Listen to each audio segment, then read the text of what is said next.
बस एक लोटा पानी। अब इतना सरल देव देखो कहीं मिलने वाला है क्या? सारे देवताओं के पूजन में तो सारी सामग्री चाहिए, अच्छे अच्छे वस्त्र पहनाओ, आभूषण पहनाओ, रतन पहनाओ, माणिक पहनाओ, मोती पहनाओ, ये पहनाओ वो पहनाओ। शंकर जी को एक लोटा पानी, हर हर महादेव 3 बार। शिव जी की कथा कितनी विचित्र, वो कहते अगर पानी भी नहीं है चढ़ाने के लिए, तुम्हारे घर में मान लो जल भी नहीं है, बस 3 बार ताली बजा दो। और वो भी नहीं कर सकते तो शिव मंदिर के दरवाजे पर जाकर बम बम बोले बोल दो, वो भी नहीं कर सकते तो मात्र शिखर का दर्शन कर लीजिए। शिखर दर्शनम सर्व पाप नाशनम। मात्र शिखर का दर्शन करो, उससे भी सर्व पापों का नाश हो।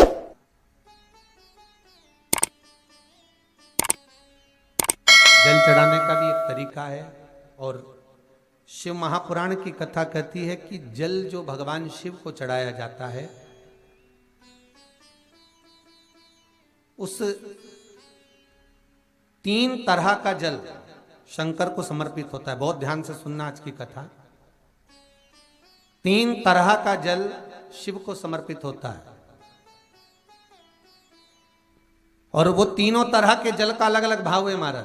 पहला जल सादा, घर से पानी लेकर गए, जल लेकर गए, शंकर को चढ़ाया, वो हमने घर का अपना एड्रेस बता दिया, भगवान शिव को जल चढ़ाकर अपने आनंद के लिए शंकर से कुछ प्राप्त कर लिया। दूसरा जल, जल के कलश में थोड़ा सा इत्र डालकर शंकर को जब समर्पित करते हैं तो महाराज घर में अगर कोई व्यक्ति बहुत रोगीला है, बहुत रोगीला, एक प्रैक्टिकल जरूर करना हो, कहीं सीवर वाला महाराज झूठ तो नहीं बोल रहा, इसलिए प्रैक्टिकल जरूर करो।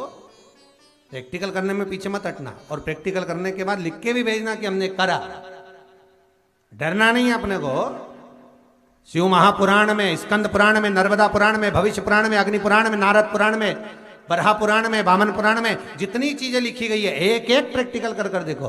तो शिव महापुराण, स्कंद पुराण का ये भाव याद करिए कि 1 लोटे पानी में इत्र मिलाकर, जल में इत्र मिलाकर, बहुत रोगीला व्यक्ति, बहुत बीमार व्यक्ति है, 1 लोटा पानी उसका हाथ का स्पर्श कराकर शंकर को चढ़ाना प्रारंभ कर दीजिए। महाराज केवल 5 या 7 दिन चढ़ाओ, और वो 7 दिन के बाद में उस बीमार व्यक्ति का क्रम देखिए कि उसमें कितना आराम लगा है। औषधि दवाई काम करना प्रारंभ करी कि ना करी।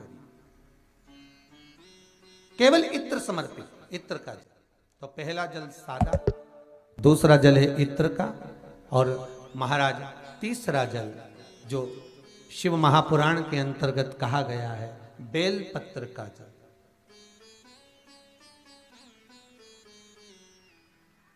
तीसरा जो जल है वो बेलपत्र का जल। बेलपत्र का जल कैसा? तो महाराज शिव महापुराण की कथा कहती है कि जल के पात्र में एक बेलपत्र अंदर डालकर उस जल के पात्र को ले जाकर शिव को समर्पित करना, अर्थात अपनी मन की कामना भगवान शंकर से कह देना। केवल बेलपत्र के माध्यम, बोलना नहीं है हमको कुछ,